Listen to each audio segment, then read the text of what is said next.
牵我的手，牵我的手，我们向前走，我们向前走。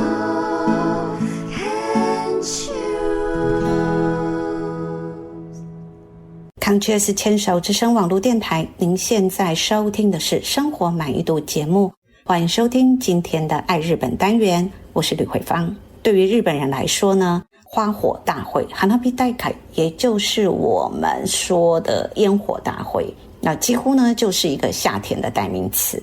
但是最近几年我发现日本许多花火大会它开始有收费化的一个现象。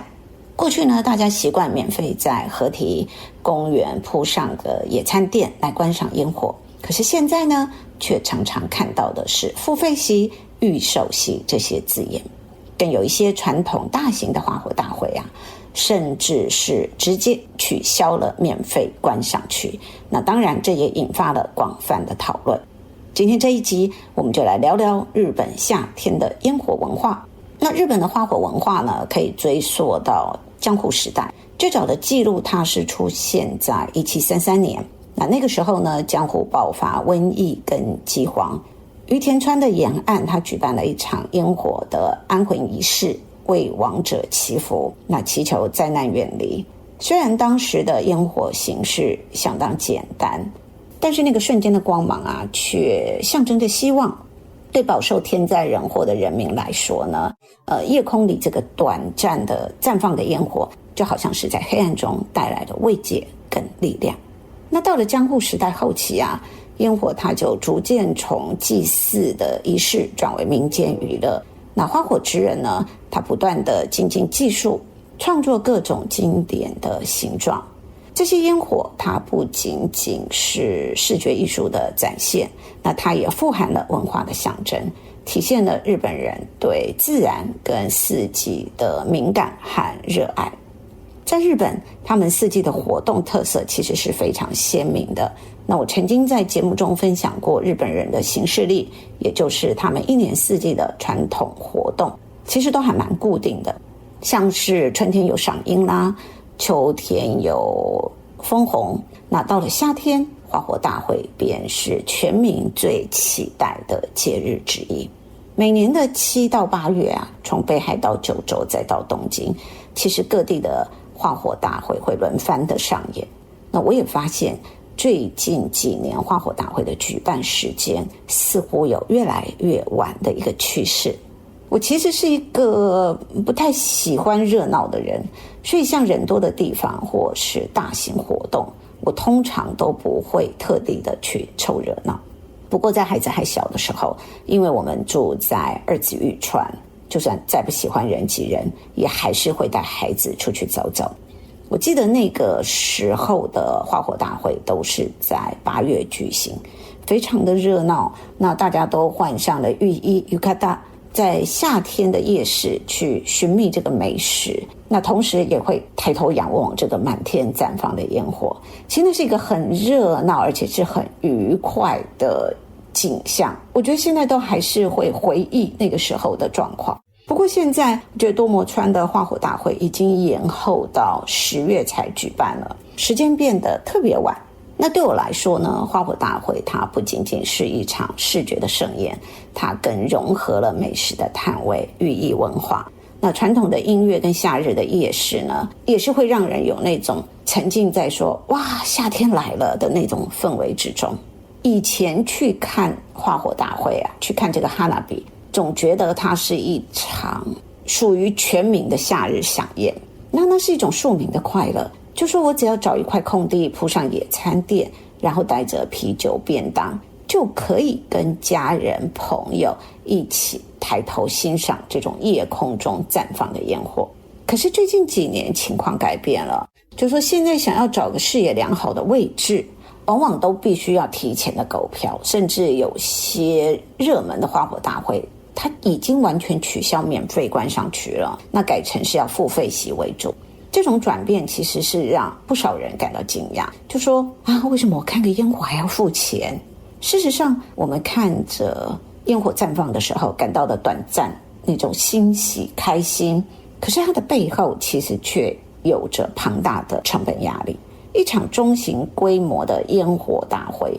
释放费用其实它是动辄数千万日元的，那大型的活动甚至会超过1亿的日币。那这些它都只是烟火本身的费用，要让数万名观众可以安全的观赏，它还需要支付交通管制费用，动员大量的工作人员，然后还要搭设临时的观赏设施，聘请保全去维护这个秩序，甚至还有场地的维护跟安全保险等等等的额外开支。再加上这几年全球原物料价格不断的上涨，那烟火制作所需要的火药啦、金属粉末啦，还有这些彩色化学原料成本，它都比以往高出许多。对主办单位来说呢，只是单靠地方政府的预算补助，或依赖少数赞助商跟现场摊贩的抽成，它其实已经是很难支撑这么高昂的一个开销。再加上新冠疫情的冲击，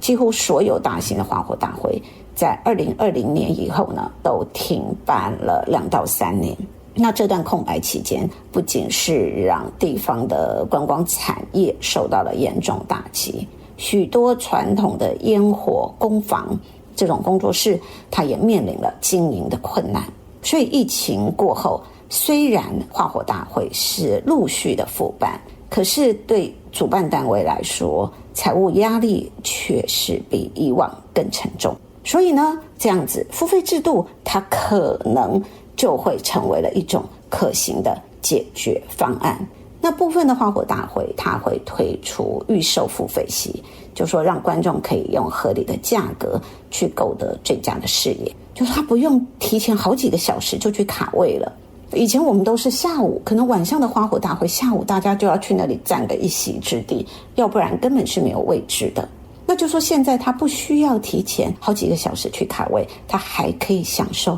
更舒适的座椅和观赏体验。那当然主办单位可以利用这些收入来补贴这个活动的经费。虽然收费化改变了花火大会它原本的庶民共享的氛围，可是它的同时是不是也保护了这项传统能够延续呢？对许多日本人来说，花火它不仅仅是夏天里头的浪漫，更是历史、工艺跟地方文化的象征。如果说付费可以让这份文化传承下去，也许我们可以换个角度去看待，就是烟火大会它不再只是免费的消遣，而是我们值得珍惜的一场年度艺术盛宴。虽然花火大会的收费引起了各方的争议，但是随着更多人理解背后的成本和努力，那观众的心理也开始有了转变。许多人逐渐认同付费观赏的价值，那与其早早占位忍受拥挤跟蚊虫的叮咬，那不如就是花点钱享受更轻松舒适的观赏体验。付费席通常都是最佳的视角，让观众呢可以像欣赏音乐会一样有尊荣感的坐着看烟火。那当然也有一部分的观众他是出于对传统的支持，他们认为付费是对烟火职人和主办单位的一种肯定。要知道花火大会不是随便点燃几颗烟火就完事了，它是一场经过精心编排的艺术演出。那一些大型花火它甚至会配合音乐啦、故事情节啦、灯光效果这些，像长冈花火它所绽放的烟火呢，其实就常常被赞誉，就说可以让观众热泪盈眶的表演。那当然也有些观众会很怀念过去就是人人都能免费享受花火的氛围，认为收费化会让烟火大会失去庶民文化的亲民感。但是呢，即使他们是这样想，当然大家也承认，如果没有稳定的财源，那这项传统可能就难以为继了。随着收费制度的普及，那烟火大会的品质跟创意也就不断的提升。烟火职人他们可以投入更多资源研发，然后尝试将烟火跟音乐、灯光、AR 这些特效结合，那创造出呢像舞台剧般的视听飨宴。另外现在环保意识抬头嘛，环保跟永续也是一个新的趋势，所以传统烟火燃放的时候呢，会产生大量的烟雾跟残渣，那日本部分花火大会，他们已经在尝试采用这个低烟型的火药，甚至是开发环保烟火，就说让欣赏的观众呢，他在观赏烟火绽放的时候，其实是还可以减少环境负担的。那每一场烟火大会背后都是有非常多的烟火职人侵入他们的心血，那他们一整年专注在调配这个火药啦、设计形状、色彩，都只是为了那个短短的几秒绽放的完美瞬间。有位花火职人曾经说过啊，烟火不是燃放出来就结束的烟雾，而是能打动人心的艺术。我想这句话它正道出了花火文化能够历久弥新的原因。收费化是不是可以改变了烟火大会的本质？或许有些改变，但它同时也确保了这项传统得以延续。没有足够的经费，烟火师傅是没有办法继续创作，安全跟品质也没有办法保证。